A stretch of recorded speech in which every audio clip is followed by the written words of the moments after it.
Ken, thanks. This is a live look at Bourbon Street in New Orleans' French Quarter. It almost looks eerie there with nobody there as investigators have blocked that area off. You see a squad car there moving there right now. It's been more than 24 hours after the deadly attack. New this morning, the FBI released this new photo of the suspect, 42-year-old Shamsud-Din Bahar. They say he intentionally drove a truck into a crowded street and killed at least 15 people and injured dozens more. He then opened fire on police. The FBI is investigating this as an act of terror.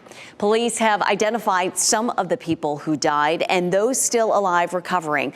We'll have more on that in a few minutes. But first, we should mention investigators are also looking into an explosion of a Tesla Cybertruck that happened outside a Trump hotel in Las Vegas. That, too, is also being investigated as a possible terror attack. Sources tell NBC News the Las Vegas driver had military experience. They're looking into whether there is any connection to the military experience of the New Orleans suspect.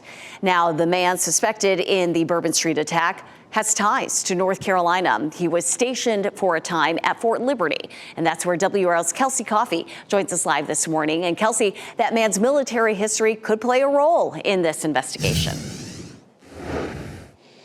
Yes, Renee, it sure could. This morning, we're learning new information about Shamsud-Din Bahar and his ties here to Fort Liberty.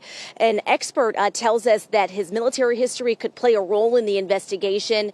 We'll show you some video now of a Fayetteville home where it says that divorce filings show that Jabbar lived here at one point. An Army spokesperson says Jabbar served between 2007 and 2015.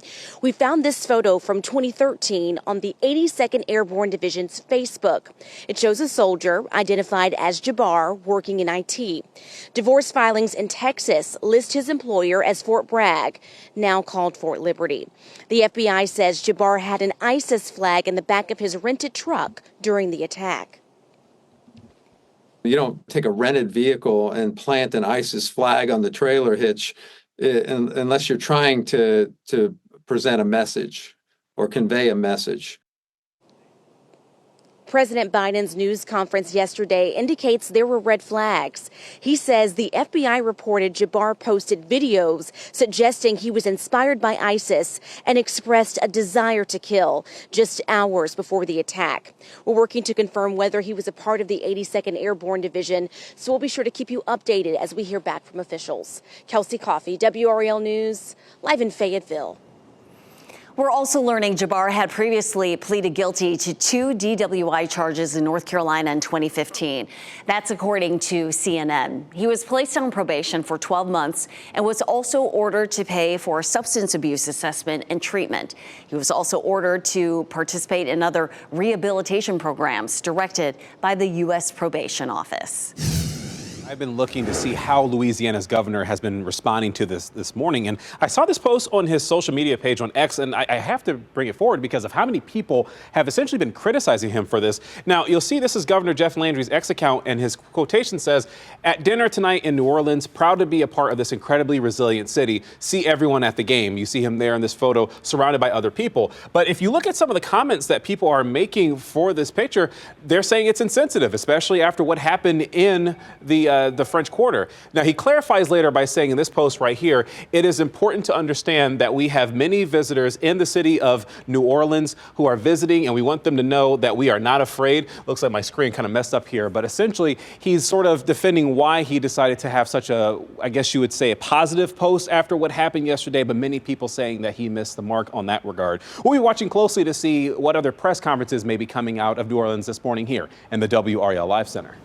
And investigators in Nevada are working to determine if the attack in New Orleans is connected to the Cybertruck explosion in front of the Trump Hotel in Las Vegas. The explosion in Vegas killed the driver of that truck. Police identified that person as 37-year-old Matthew Livelsberger. Several people who were standing nearby were also hurt. Authorities say the back of the truck was loaded with gasoline canisters and large fireworks mortars. The truck was rented from a company called Turo. That's the same rental company the driver in the New Orleans attack used to get his truck.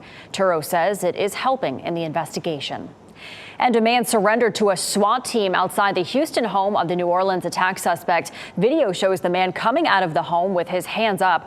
The SWAT team brought at least 4 kids and 5 adults out of the house. The man who surrenders appears to be taken into custody. The FBI says no arrests have been made at this time. The federal authorities are increasing security ahead of some major events this month because of the deadly attack in New Orleans. In D.C., barriers protect streets around the Capitol and the White House. Officers are standing watch around the clock. The district is preparing for 3 major events in the coming weeks. The congressional certification of the presidential election is happening Monday. After that, the state funeral of former President Jimmy Carter and the presidential inauguration. Experts say the number of domestic terrorist attacks and plots against government targets has nearly tripled in the past 5 years.